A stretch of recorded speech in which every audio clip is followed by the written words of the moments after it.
కర్నూలులో నిన్ననే ఈనాడు పేపర్లో మేమేదో కబ్జాలు చేస్తున్నాము, మేము భూములలో ఆక్రమించుకుంటామనే ఉద్దేశంతోనే ఈనాడు పేపర్లో రావడం జరిగింది.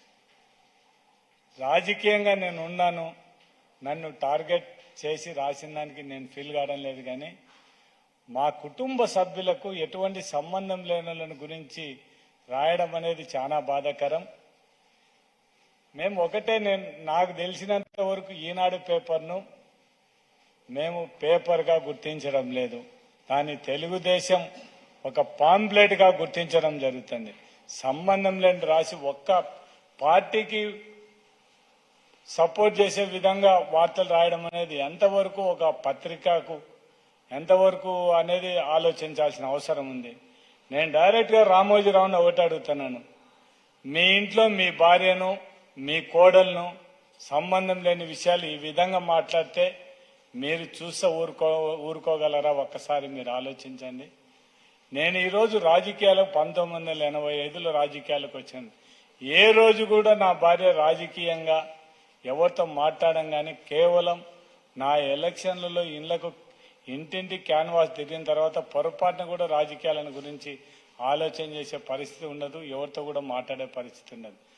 మీరేదో మా భార్య ఏదో సెటిల్మెంట్ చేస్తుంది, వచ్చి డబ్బులు ఇచ్చే పని చేస్తుంది. మీకు ధైర్యం ఉంటే, మీకు ఎవడన్నా చెప్పినోడు ఉంటే వాళ్ళని తీసుకొచ్చి పెట్టండి, మా ఎదురుగా మీరు ప్రూఫ్ చేపిస్తే ఖచ్చితంగా మాకు అభ్యంతరం లేదు. దాంతోపాటు ప్లాట్లు వేసిన వాళ్ళకి అందరికీ 10% మాకు ఇవ్వాలని చెప్పి మీరేదో కొత్త సంస్కృతి చెప్పడం జరుగుతుంది. నాకు మొదటి నుంచి అలవాటు లేదు. ఇప్పుడు మీరుగేనా అట్లా నాకు ఏదో 10% ఇచ్చినామని ఆ ఫ్లాట్ ఓనర్లు అందరినీ కూడా, ఆ వెంచర్లు వేసిన వాళ్ళందరినీ తోలుకొచ్చి ఎవరితోనో చెప్పిచ్చేస్తే మీ ఎదురుగానే వాళ్ళని అడుగుతాను, మీరు ఎవరెవరికి నాకు ఎవరెవరు ఎంతెంత డబ్బులు ఇచ్చినారనేది కూడా వాళ్ళ ముందనే అడగడం జరుగుతుంది. మీరేదో పత్రిక అనే ఒకటి అడ్డం పెట్టుకొని మమ్మల్ని వ్యక్తిగతంగా టార్గెట్ చేసి, మా కుటుంబ సభ్యులకు రాజకీయం సంబంధం లేని వాళ్ళని కూడా టార్గెట్ చేసి మాట్లాడితే, అంటే పత్రిక స్వేచ్ఛ అంటే మీ ఇష్టం అయితే రావడానికే పత్రిక ఉంది. దాంట్లో నిజాలు ఎంతవరకు, ఇది ఎంతవరకు సంబంధం ఉంది, ఎంతవరకు సంబంధం లేదనేది కూడా ఆలోచించాల్సిన అవసరం లేకుండా మీ ఇష్టం వచ్చినట్టు రాయడం అనేది మాత్రం చాలా తప్పు. నిన్న జరిగిన దానికి మీరు రాసిన దాన్ని బట్టి వ్యక్తిగతంగా నన్ను రాజకీయ నాయకుడు నన్ను రాసినారు ఇంతకుముందు 2 సార్లు. దాని ఎవరి గురించి మా కుటుంబ సభ్యులను రాసిన తర్వాత మా కార్యకర్తలు కానీ ఇంకొకరు కానీ అనేది కూడా వాళ్ళు నిన్న మేము నిరసన తెలియజేస్తామని చెప్పి, నేను నిన్న గడివేమల్లో వాలంటీర్ 100 అనే కార్యక్రమంలో నేను ఉండడం జరిగింది. ఆడికి వాళ్ళు పోయి మాట్లాడడం జరిగింది, మేమేదో వాళ్ళ మీద దౌర్జన్యం చేశాం మొత్తం అని చెప్పడం జరుగుతుంది. ఆడ జరిగిన ఇన్సిడెంట్ ఏమింది, మొత్తం అందరు పోయి ధర్నా చేస్తాను. ఎవరు ఏమన్నారు, కొద్దిగా ఆడ వాకిల దగ్గరకు పోయి, కానీ మీకు రాసిన ధైర్యం ఉన్నప్పుడు మిమ్మల్ని మా వాళ్ళు వచ్చి మీ దగ్గర ఏమన్నా ఆధారాలు ఉన్నాయని అడిగినప్పుడు మీరు ఉండి ఆడ సమాధానం చెప్పాల్సిన ధైర్యం లేక మీరు లాకులు చేసుకొని మొత్తం అంతా పోయిన పరిస్థితి ఉన్నప్పుడు ఎవరొకరు మీరు అంత ధైర్యం చెప్పలేని ధైర్యం లేనప్పుడు ఎందుకు పోవాల్సిన అవసరం వచ్చింది? అది చెప్పండి. చాలా అది ఇన్సిడెంట్ జరగడం అనేది మనం కూడా దాన్ని సమర్థించడం కానీ మీ పేపర్ అనేది ఒకటి అడ్డం పెట్టుకొని మేము ఎవరి మీదనే ఇష్టం వచ్చేట్టు రాస్తాం అనేది మాత్రం అది మంచి సంస్కృతి కాదు. నేను 1980 నుంచి రాజకీయాల్లో ఉన్నాను. ఇట్ట పత్రికలు మాత్రం టార్గెట్ చేసి రాయడం అనేది మొట్టమొదటిసారి మొత్తం చూడడం జరుగుతుంది. మొత్తం పేపర్లు ఉండే 2 పేపర్లు కూడా ఆంధ్రజ్యోతి, ఈనాడు, ఏబిఎన్, TV5 మీరు ఇష్టం వచ్చినట్టు మీరు రాస్తున్నారు. మీరు రాజకీయంగా ఎదుర్కోవాలంటే మాతో ఎదుర్కోండి, మాకేం అభ్యంతరం లేదు. కానీ రాజకీయాలకు సంబంధం లేని ఇంట్లో వాళ్ళను కూడా సంబంధం లేకుండా మాట్లాడడం అనేది ఎంతవరకు సంబంధించి మీది అదే. మీ ఇంట్లో లేడీస్ని గురించి మాట్లాడితే మీరు ఏ విధంగా ఫీల్ అవుతారు అనేది ఒక్కసారి ఆలోచించండి. నేను ఇప్పటికే 4 సార్లు ఛాలెంజ్ చేశాను. మాట్లాడే నాయకులకు అందరికీ ఒకటే చెప్తున్నాను, మీ దగ్గర ఆధారాలుంటే చూపియండి అని. నేను లక్షణంగా ఆస్తులు వాళ్ళకు రాసేయడానికి సిద్ధంగా ఉండా, ఈరోజు ఇప్పటికైనా రెడీ. మీరు అనవసరంగా మనుషులను రెచ్చగొట్టే విధంగా మాట్లాడకుండా ఏదైనా ఉంటే రాజకీయంగా మాతో ఎదుర్కోవడానికి మేము సిద్ధంగా ఉన్నాం. మీరేదో మీకు ఇదేదో పొరపాటుగా మేము మళ్ళా మాకు ఈ వైఎస్ఆర్ పార్టీ ముందర మేము మా వాళ్ళు వస్తారో రారో అని మీరు ఆలోచన చేసే పరిస్థితిలో ఉంటే ఎవ్వరం కూడా ఏం చేశారు, రాజకీయంగా ఎదుర్కోవడానికి మీ సిద్ధంగా ఉన్నాను తప్ప మీరు ఇట్లా రాతలు రాసి ఇంట్లో వాళ్ళకి సంబంధం లేని వాళ్ళకి రాసే అంటే పత్రిక ఉందనే ఉద్దేశంతో మీ ఇష్టం వచ్చినట్టు మీ ఇష్టం వచ్చినట్టు రాసి ఏం నిరసన కూడా తెలపడానికి వీల్లేదా? లేకుంటే మీరేదో పత్రికను అడ్డం పెట్టుకొని మేము ఎవరైనా ఏమైనా రాయొచ్చు అనుకుంటే మాత్రం ఇదేమన్నా మీకేమన్నా మీకొక్కరికి అంత స్వేచ్ఛ ఉందా? ఇంకెవరికి ఏం స్వేచ్ఛ ఉండదా? ఒక్కసారి ఆలోచించి ఎందుకు ఇంత బాధతో మాట్లాడాల్సిన అవసరం వచ్చింది? ఏమంటే ఇంట్లో సంబంధం లేని వాళ్ళు ఏ రోజు కూడా బయటికి రాని వాళ్ళని గురించి మాట్లాడితే ఏ విధంగా ఉంటుందో ఒక్కసారి నేను పత్రికా విలేకరులు అందరినీ కూడా కోరేది ఒకటే, మేము తప్పు చేసే రాజకీయ నాయకులుగా మీరు ఎత్తి చూపండి, మాకు అభ్యంతరం లేదు. సంబంధం లేనివి మొత్తం ఏమిటికి సంబంధం లేనివి కూడా మాకు అంటగట్టే పరిస్థితి అదొక్కటి మాత్రం బాధాకరం. ఈరోజు ఛాలెంజ్ చేసి చెప్తాను, పిన్నాపురం కానీ కందికాయపల్లె కానీ ఇంకొకసాట ఏ బినామీపేట కూడా ₹1 డబ్బులు తీసుకొని ఉంటే ఈరోజు నేను ఏ శిక్ష అనుభవించడానికి కూడా సిద్ధంగా ఉండా. నేను మీ మాదిరి 2019 నుంచి 2019 వరకు బినామీ పేర్లు పెట్టి మీరు సోలార్లో డిఆర్డిఓలో వీళ్ళందరూ డబ్బులు ఎవరెవరు డబ్బులు తీసుకున్నది తెలుసు. నేను అధికారంలోకి వచ్చిన 2019లోనే నేను పూడ్చల విషయంలో ముఖ్యమంత్రి గారికి లెటర్ ఇవ్వడం జరిగింది. మొత్తం ఇవన్నీ బినామీ పేర్లు ఎక్స్క్యూషన్ ఇవన్నీ తేమని అవన్నీ కూడా మొత్తం ఎవరెవరైతే వాళ్ళన్నీ కూడా ఆన్లైన్లో నుంచి కూడా తీసేయడం జరిగింది. అటువంటి పరిస్థితి ఉన్నప్పుడు పొరపాటున కూడా అటువంటి పని చేయడం. నేను 99లో ఒక్కసారి నాకు సంబంధం లేని ఒక తప్పుకు నేను బలిపశు అయినాను కాబట్టి ఆ రోజు నుంచి రైతులకు సంబంధించిన ఏ దాంట్లో కూడా ఏ పార్టీ అనేది చూడకుండా వాళ్ళకందరికీ సాయం చేయడం జరుగుతుంది. అంతేగాని మీ ఇష్టం వచ్చినట్టు మీ పేపర్లో రాయడం, ఆ వక్ఫ్ బోర్డు పాణ్యం మండలం నాకు సంబంధం కూడా లేదు. రైతులు వచ్చి అడిగితే కలెక్టర్ దగ్గరికి వీళ్ళకు న్యాయం చేయండి అని చెప్పినాం తప్ప ఉండేదంతా 160 ఎకరాల భూమి, అంతా కలిసి కూడా 250 ఎకరాలు, 500 ఎకరాలు ఈయన కొదమ భూమి ఎక్కడి నుంచి చేస్తారు ఒకసారి చెప్పమని చెప్పండి. కాలబుగ్గలో భూమి ఉందని చెప్పినారు. నాకుండేది నా కొడుకు పెట్ట ఆడ ఉండేది 4.5 ఎకరా ఎంత ఉంది. అంతకనే కొంటే రామోజీరావుకి నీకేమన్నా అవసరం ఉంటే చెప్పు రాసి ఇచ్చేస్తాను. మొత్తం మీరు చేసే మొత్తం మార్గశ్రీ దాంట్లో మొత్తం మీరంతా చేసి మొత్తం అందరి రిజర్వ్ బ్యాంకే మిమ్మల్ని డిపాజిట్ తీసుకోకూడదని మీ మీద మాట్లాడితే చేసేదాన్ని మీరు ఇటువంటి పనులు చేసి ఇంకొకరి గురించి మాట్లాడే స్టేజ్లు అంటే నువ్వు ఎంతవరకు నిజాయితీ పరుడు అనేది ఒకసారి ఆలోచించండి. నేను మాట్లాడేటప్పుడు నేను ఎంత నిజాయితీగా ఉన్నానో ఇంకొక వ్యక్తిని విమర్శించేటప్పుడు కూడా నేను నాలో నిజాయితీందా లేదని విమర్శించాల్సిందే తప్ప ఊరికే ఏదో రాజకీయంగా మాట్లాడే పరిస్థితి అనేది మాత్రం చాలా కష్టమవుతుంది. నాకు 85 నుంచి ఇట్లా పేపర్లు ఇట్లా టార్గెట్ చేసి ఒక పార్టీకి సపోర్ట్ చేసి ఇంకొక పార్టీ వాళ్ళకు కొమ్ము కాసే విధంగా వార్తలు రాసేది మాత్రం మొట్టమొదటిసారి చూస్తున్నాం. ఈ జర్నలిజంలో ఇంతవరకు నా లైఫ్లో నేను దగ్గర 40 సంవత్సరాల రాజకీయ జీవితంలో మాత్రం ఇటువంటిది ఎప్పుడు కూడా ఇటువంటి పరిస్థితి చూడడం లేదు. మీరు ఈ సాక్షి పేపర్ ఉంది, 2 వర్షన్లు తీసుకోవడం జరుగుతుంది. ఒకటి రాసినాక మళ్ళీ యువతల వర్షన్ కూడా తీసుకొని రావడం జరుగుతుంది. మీకు అది లేనే లేదు. ఎవరిని కూడా ఏం మాట్లాడకుండా మీ ఇష్టం వచ్చినట్టు మీరు రాసుకుంటూ పోయి యువతని నీకు పత్రికనే అంటున్నావు. నువ్వు పత్రిక అనేప్పుడు యువతలని కూడా అడగాలి కదా. వాళ్ళు నీ మీద ఇట్లా ఆరోపణలు చేస్తున్నారు, మీరు ఏం చెప్తారనేది.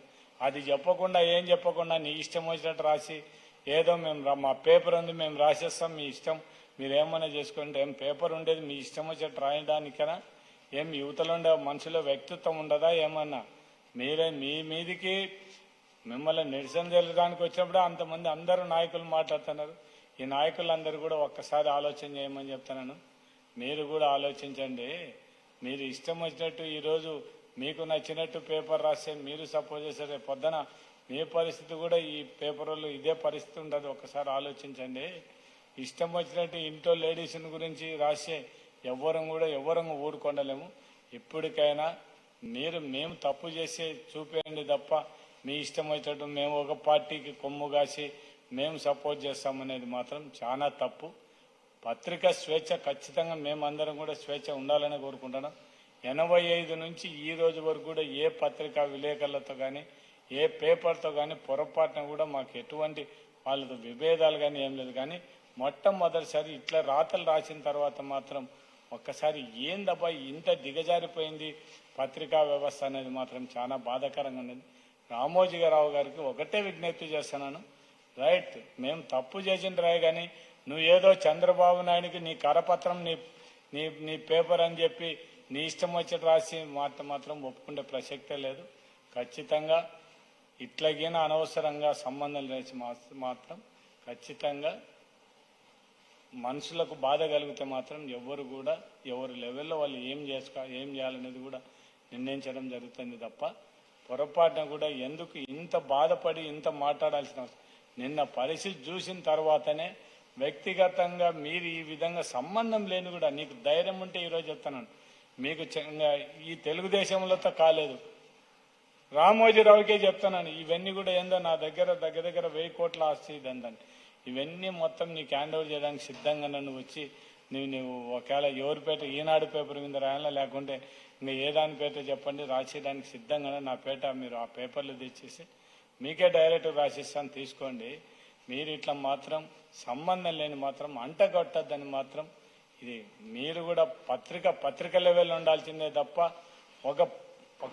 ఒక పార్టీకి మాత్రం పాంప్లెట్గా పని చేయొద్దని మాత్రం నేను విజ్ఞప్తి చేస్తున్నాను.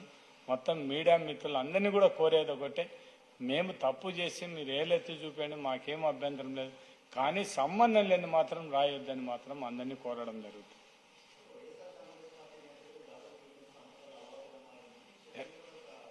ఎట్లా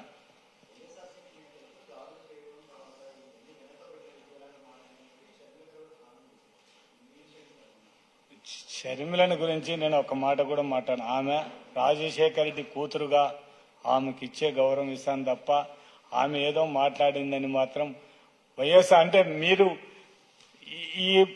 ఈనాడు పేపర్లు ఈ విధంగా రాసింటనా లేకుంటే నిరసన జల్లెడు లేకుంటే మా ఎంతకు మేము వాళ్ళ మీదకి పోయినామో చెప్పండి. అంటే మీ ఇష్టం వచ్చినట్టు పేపరు ఈనాడు పేపర్ ఇష్టం వచ్చినట్టు రాయొచ్చునా చెప్పండి. అంటే పత్రిక మీ చేతిలో ఉందని చెప్పి మీకు ఇష్టం వచ్చినట్టు రాసారా చెప్పండి. ఇంట్లో లేడీస్ మీద కూడా రాసారా చెప్పండి ఒకసారి. మీరే ఉన్నారు ఎగ్జాంపుల్, మీరు రాజకీయ నాయకుడు, మీ మీద రాయొచ్చు, మీ ఇంట్లో మీ భార్యను గురించి ఎందుకు రాశారు చెప్పండి. సంబంధం అంటే లేకుంటే ఎక్కడ మీటింగ్లో కానీ లేకుంటే ఎవరు ఆఫీసర్లకు ఫోన్ చేశాను ఏమన్నా చేస్తానే ఎప్పుడన్నా బయటకు వచ్చి మాట్లాడింటే కూడా రాయండి. మా మిస్సెస్ ఈ రోజు వరకు కూడా ఏ ఆఫీసర్లు కానీ ఎవరు కూడా ఫోన్ చేసి ఆమె ఎరగను కూడా ఎరగదు, ఎవరి కథ కూడా పట్టించుకోదు. అటాటోళ్ళని గురించి రాసి ఏం చేయాలి మీరే చెప్పండి. షర్మిల ఎందుకు మాట్లాడుతుంది? ఆమెను ఎవరో ఒక మాట మాట్లాడితే జగన్మోహన్ రెడ్డి టార్గెట్ చేసి మాట్లాడుతుంది కదా. ఏం జగన్మోహన్ రెడ్డి వాళ్ళతో మాట్లాడిస్తున్నాడా? మాట్లాడేయడం లేదు కదా.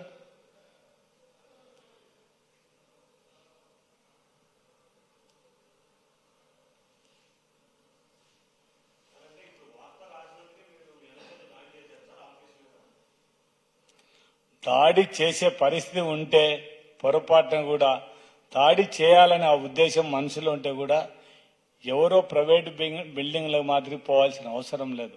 ఒకవేళ మాకు ఆ ఇంటెన్షన్ ఉంటే ఇది ప్రజాస్వామ్యంలో పొరపాటున కూడా మనం నిరసన జరపడానికి పోయినాం. ఆడ జరిగిన పరిణామం ఎందుకు జరిగింది అనేది కూడా పొరపాటున కూడా అది దానికి ఎవరు కూడా దాన్ని మనం సమర్థించడం లేదు. వాళ్ళని అడగనీకి పోయినారు, మీకు ఏం ఆధారాలు ఉన్నాయి మీరు పేపర్కి వేసింది. వాళ్ళు లాక్ చేసుకొని భయపడిపోవాల్సిన అవసరం లేదు కదా చెప్పండి. మీరు రాసినారు పేపర్లో, మీ దగ్గర ఆధారాలు ఉన్నాయి. ఆధారాలు ఉన్నప్పుడు వచ్చిన వాళ్ళతో అందరితో మాట్లాడండి సరిపోయినండి కదా. సరిపోయి అప్పుడు ఏమన్నా దాడి చేసిందే మంది తప్పు. మీరు ఆడ లాక్ వేసుకొని పోయి అంత వేసుకొని పోయి ఫర్నిచర్ ధ్వంసం చేయకపోయినా మీకు ఒకటి చెప్తాను, ఆడ దాడి చేయడానికి పోయినట్టు మాత్రం ఆడ ఎవ్వరిని కూడా కనీసం ఆఫీసులకు కూడా ఎంటర్ కాలేదు. మొత్తం అందరూ మా వాళ్ళే అందరిని వెనక్కి తోలుకొని వచ్చినారు. ఆడేదో ఒక చిన్న ఇన్సిడెంట్ జరిగింది తప్ప పొరపాటున ఆఫీసు పోయి వాళ్ళ దాంట్లో కానీ లేకుంటే వాళ్ళ ఆఫీసులో పనిచేసేటోళ్ళు కానీ ఒక్కరిని కూడా ఒక మాట మాట్లాడలేదు కదా చెప్పండి. అది ఇప్పుడు మీరు పేపర్ ఉందని మీ ఇష్టం వచ్చినట్టు రాసి ఎంతవరకు సమంజసం చెప్పండి. అంటే పేపరు మీ ఇష్టం, పేపరు మీ చేతిలో ఉంది కాబట్టి మేము మీడియాని మీ ఇష్టం వచ్చినట్టు రాస్తారా?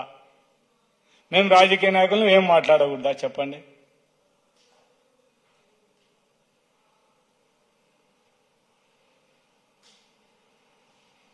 ఇప్పుడు ఆడ ఏం దాడి జరగకపోయినా ఏం జరగకపోయినా కనీసం లోపలికి కూడా ఎంటర్ కాకపోయినా కూడా దాన్ని అంత పబ్లిసిటీ చేసిన పరిస్థితి ఉంటే ఏం చేయాలి చెప్పండి. అన్ని వీడియోలు కూడా ఉన్నాయి కదా, మొత్తం అంతా మా వాళ్ళు ఆడ రాళ్ళు ఆడ పోయి వాళ్ళంతా లిగాడి పడుతున్నా కూడా వెనక్కి దోలుకొచ్చి మొత్తం అందరినీ కూడా ఏం ఆడ ఇబ్బంది లేకుండా తీసుకొని వెనక్కి తీసుకొని వచ్చినారు కదా. ఆఫీసులకు కూడా ఎంటర్ కాలేదు కదా.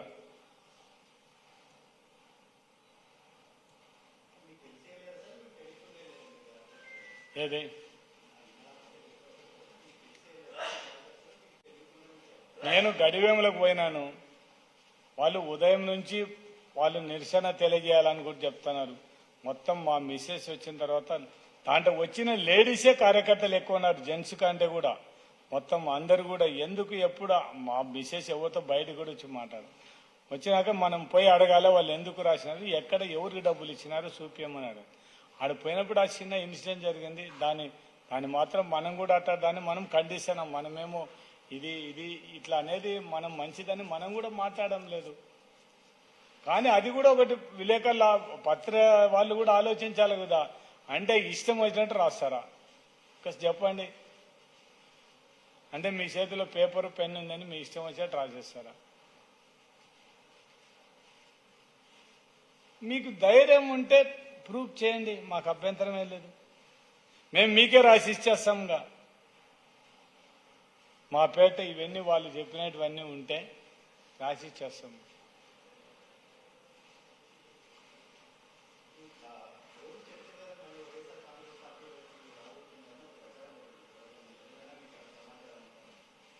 మాకు ఏమీ లేదు, దాని గురించి నేను ఆలోచన చేసే పరిస్థితులు కూడా లేను.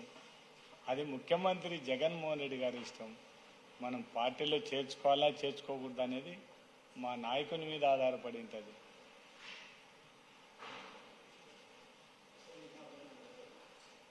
మా నాయకుని ఇష్టం, మా నాయకుడు ఏం చెప్తే దానికి తల ఊపుతాం అంతే, ఇంకేముంది. ఒక నాయకుని దగ్గర పనిచేసేప్పుడు ఆ నాయకుని మాత్రమే ఆయన ఏం చెప్తే తినాల్సిందే కదా.